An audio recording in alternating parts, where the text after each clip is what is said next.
All right. Happy Friday, guys. So we just announced our first round of PushPress Cash Grant winners. And I think we've done a pretty good job of kind of telling the story of why we want to do this. But I figured today we can bring on Dan and kind of walk us through a little bit kind of how we got to this point. Um, I know not any one single thing gets us to the point where we're able to make this kind of contribution. And I think we're really fortunate as a company to be able to do that. But I know a lot of things had to happen kind of in sequence, either by luck or by chance or by crazy design. You guys are just geniuses. Um, how are we here now? Mm. I mean, as you're asking that question, I'm kind of like playing the history back to how we got to where we are today. And I mean, it keeps, it's like an onion, like it just keeps unfolding, right?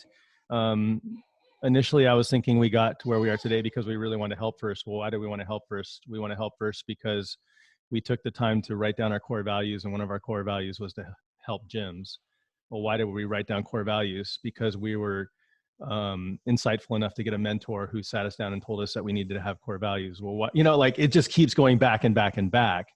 Um, but I mean, I guess that the answer is that it's like we've spent the last 7 years of our company getting to the point where we were last month, where we decided like, let's give a bunch of money to gym owners for grants because they need help. Right. Right. Yeah, I think one of the interesting parts of this whole thing is I remember, just over 3 years ago when I first started working here, and it was like a client wanted to cancel their account, and it was like the day after we had already billed them for the month. And with my background, it would have been like, oh no, sorry, like your money, like you didn't tell us beforehand. And Dan and Chris, Brian, early on were just like, no, we just refund it. It's fine. We'll just move on. And it became like this instant thing in my head of like, just take care of them, like just do what's right.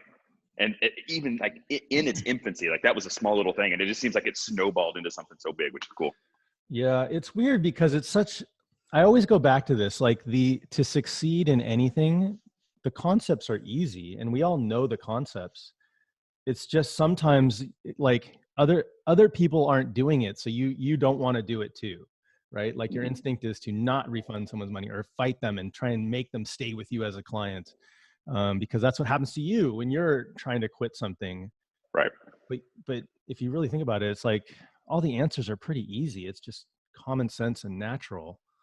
I think the hard part is actually having a clear mission, clear purpose, and really aligning your efforts to that as a as a company every day, with every decision, with every action, whether or not it may be in the best financial interest or somewhere in the middle, or sometimes even at a loss. I think that we once we've kind of identified like on paper what our core values were, it made it a lot more clear to be able to execute every decision or make every decision according to that.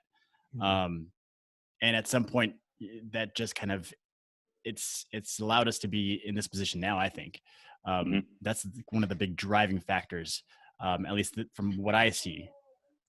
It's pretty ridiculous, but you know how like people paint those sayings on their walls, and it's like at my old gym, I feel like I can't even remember right now, but it was basically like "stay humble" that was one of the mottos that we had. But because you see it every day, you start to live it. It's almost like that person who writes like their core values and their personal values on their piece of paper, and they carry it with them in their pocket. And every time they feel like they're straying, they look at it because it just recenters you. Yep. So yeah, I mean, we were talking about the grants, but yeah, I think, it can go way back further than that, but I would say the core values is what kicked it off. One of our core values is about being data driven, and that led us down a path of using all these systems, integrating with all these systems to do a lot of heavy lifts for us, and kind of get data moving around. And I think that helped us as well. Being able to stand up an application process that connected a type form to an Airtable to our, to a CRM and all this kind of stuff in a couple hours. Yeah, because that was one of the conversations too. Was like just in talking, looking at kind of the surrounding industry and like who's helping, and who's trying to do their part. And I think one of the topics was like, it's an effort, and if your staff is getting pulled in 100 different directions, like that's really hard to do. So Mhm. I would say you're 100% right, Dan. It's like that a lot of the process was stood up pretty quickly just based off of kind of history and being able to like living in that world. Yeah, the way I see it, there's the like the vision, but then there's also like really understanding the identity of the makeup of the people in your company. And like with everyone on our team, I trust every single person to whatever problems in front of them to figure it out. Right? It may not be the best, the most efficient solution yet, but we're going to take strides to get there. Mhm. And we're resourceful. So I think that's the other thing that's really helped us kind of get to this point is we're scrappy and still able to stick to what our North Star is. And it's helping business owners. Yeah. No doubt. And I can't speak to other companies, but I can speak to ours. Like we are a mission driven company who is driven by our core values, and we've attracted people to work. I don't even want to say work for this company because it sounds so shitty, but work with us, right? Yeah. In that we're all rowing in the same direction for that same goal. God, and yeah, it just all kind of comes back to having a clear identity of who we are and what we want to do and who we want to help, right? There's a lot of willingness to pick up a shovel and start digging here, which is awesome. Yeah. So I like to spin everything back towards what the gym can do. And I mean, start there. Like if a gym is a mission-centric business and you have the opportunity to attract, and you probably already have attracted a bunch of people, coaches, staff members, and like those members who will, do anything for you to help because they bought into your mission. So really get those missions printed out and drive them home. A shameless plug and also an amazing resource that I'm proud that we're able to publish now is Eric's in the Trenches series. That has been some of my favorite content to consume in the last couple months, and just being able to understand leadership through the eyes of different people who have done it and sit in different perspectives from different industries. If you don't have a clear vision yet, it's kind of muggy. You haven't figured out how to define it yet. Just listen to other leaders. I think that'll start to kind of clear up some of that picture. And hopefully that'll give you some insight. And in the next coming months, I think we'll start to put out more content just like that to kind of really round out this concept of kind of defining your business as a culture and what you guys are really driving for. Awesome, guys. You guys have anything else to add today? That was a quick, deep conversation. Yeah, I'll just echo on that. I appreciate the support on that mission. I'll tell you, yesterday we interviewed Nicole Race down at Elevate St. Pete, and she echoed those exact same, like almost down to the same words that Dan had, that it all goes back to your original, whether it's your personal values that help build your company's vision, mission, and value system. She's like, I'd be nothing without that framework.